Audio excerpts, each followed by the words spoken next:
Okay, say I want to have a simple background that I want to loop. I'll go ahead, I have video footage here.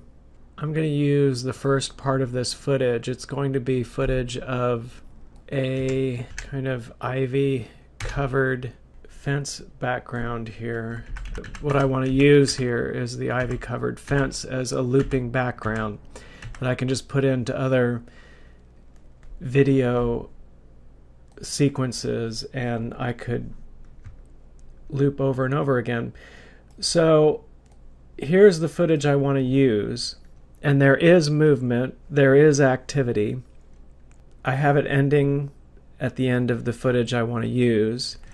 So what I do is I duplicate that, Control D, and then I'll go ahead and move the duplicated layer to take over where the first layer ends.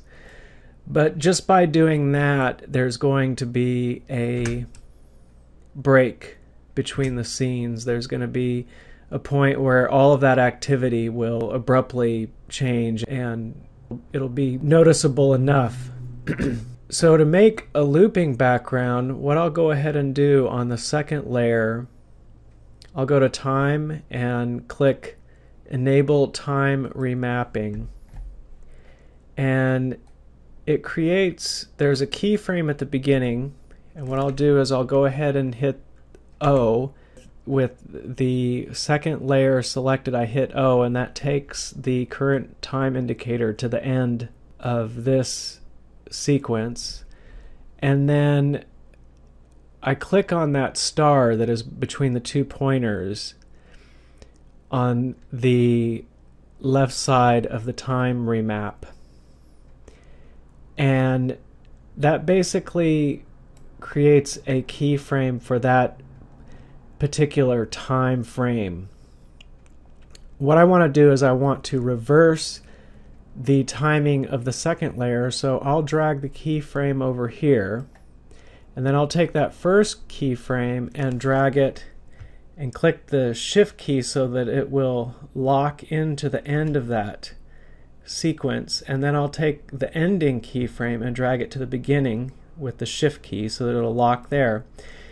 And what I have done is I have reversed the time flow of that second sequence so that the beginning of the first layer is at that frame, and it plays through, and the beginning of the second layer is exactly the end of the first layer, and the second layer plays backwards to the frame that is exactly the same frame as the beginning. So then I can go ahead and drag the work area to the end of the second layer, and then right click and trim comp to work area. And after I render this out, I'll have video footage that if I play over and over again, it'll be looping, and it won't be noticeable because there will never be any break in the activity. So I could play it indefinitely in the background.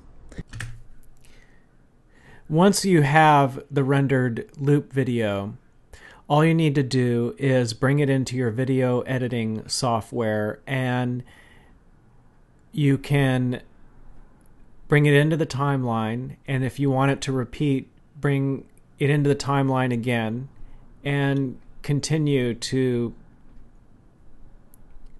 have it play over and over and over again as long as you need it to loop, and it will be a continuous loop that won't have any breaks in it. Hope that helped out. Have a good day.